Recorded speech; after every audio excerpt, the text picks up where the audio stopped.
रूस यूक्रेन युद्ध एक बार फिर अपने खतरनाक मोड़ पर पहुंचता दिखाई दे रहा है। मंगलवार की सुबह रूस ने यूक्रेन के दो प्रमुख शहरों कीव और ओडेसा को निशाना बनाकर जबरदस्त ड्रोन और मिसाइल हमले किए। यूक्रेनी अधिकारियों के अनुसार इन हमलों में कम से कम 2 लोगों की मौत हुई और 13 से अधिक लोग घायल हुए हैं। रूस की यह कार्रवाई ऐसे समय हुई है जब कुछ ही घंटे पहले यूक्रेन ने कथित रूप से रूस के हवाई ठिकानों पर बड़े ड्रोन हमले किए थे। पश्चिमी खुफिया एजेंसियों और यूक्रेन का मानना है कि यह ताजा हमला उसी का जवाब है। दक्षिणी यूक्रेन के बंदरगाह शहर ओडेसा में हुए हमले ने वहां की आम जनजीवन को बुरी तरह प्रभावित किया। क्षेत्रीय गवर्नर ओलेग कीपर ने बताया कि रूस की ओर से दागी गई मिसाइलों और ड्रोन के कारण प्रसूति अस्पताल सहित कई आवासीय इमारतों को गंभीर नुकसान पहुंचा है। इन हमलों में 2 नागरिकों की मौत हो गई जबकि 9 लोग घायल हो गए। घायलों में महिलाएं और बच्चे भी शामिल हैं। गवर्नर कीपर ने कहा कि हमला इतना तेज था कि कई इमारतें कांप उठी और अस्पताल की खिड़कियों की कांच चकनाचूर हो गए। राहत और बचाव कार्य जारी है, लेकिन मलबे में और लोगों के दबे होने की आशंका है। यूक्रेन की राजधानी कीव पर भी उसी रात ड्रोन से हमला हुआ, जिसमें 4 लोग घायल हो गए। हमले के समय पूरा शहर ड्रोन की गड़गड़ाहट और विस्फोटों की आवाजों से दहल उठा।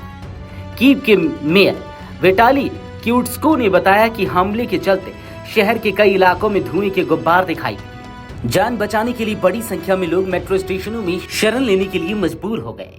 हमले के समय मेट्रो स्टेशन में अपने 8 महीने के बेटे के साथ छिपी नीना नोविट्स ने मीडिया से बातचीत करते हुए कहा, मैं डर को दबाने की कोशिश करती हूँ, अपने बच्चे को बहलाने में जुट जाती हूँ ताकि वह कम डरे। हमें अब आदत सी हो गई है। एक अन्य निवासी क्रिस्टीना सेमक ने बताया कि वह रात 2 बजे घर से बाहर भागकर मेट्रो स्टेशन पहुंची जब आसपास धमाके सुनाई देने लगे।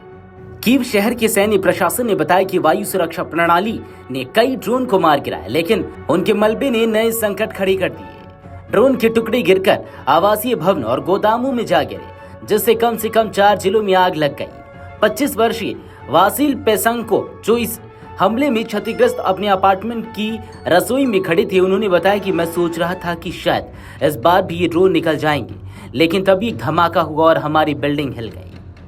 पश्चिमी देशों के विशेषज्ञ और खुफिया एजेंसियां मानती है कि यह हमला रूस की बड़ी जवाबी रणनीति का हिस्सा हो सकता है। 1 जून को यूक्रेनी ड्रोन हमलों में रूस के कुछ वायुसेना ठिकानों को नुकसान पहुंचा था, जिसके बाद यह प्रतिक्रिया सामने आई है।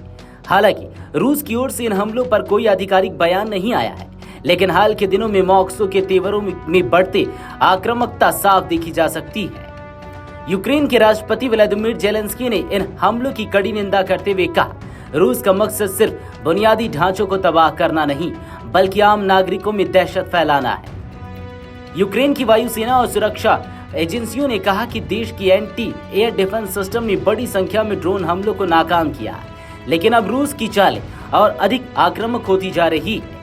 अधिकारियों का कहना है कि आने वाले दिनों में कीव, ओडेसा, लवीव और खार्किव जैसे प्रमुख शहरों में सुरक्षा बढ़ाई जाएगी।